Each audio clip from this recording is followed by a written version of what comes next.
You ask Tiger to solve. This deals with linear equations with one unknown. The final result is k equals -9. Let's solve it step by step. Simplify the expression. Expand the parentheses.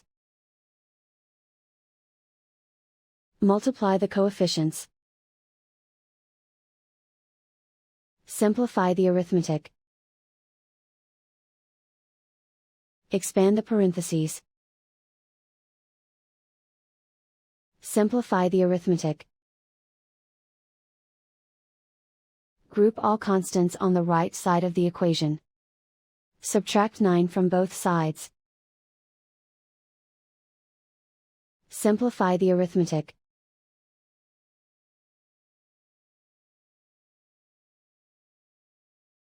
Isolate the k.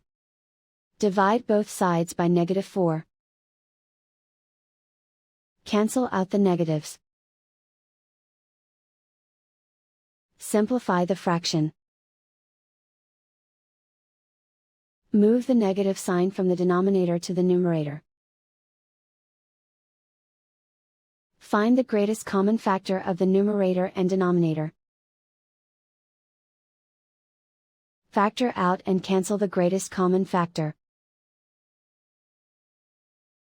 And so the final result is k equals -9.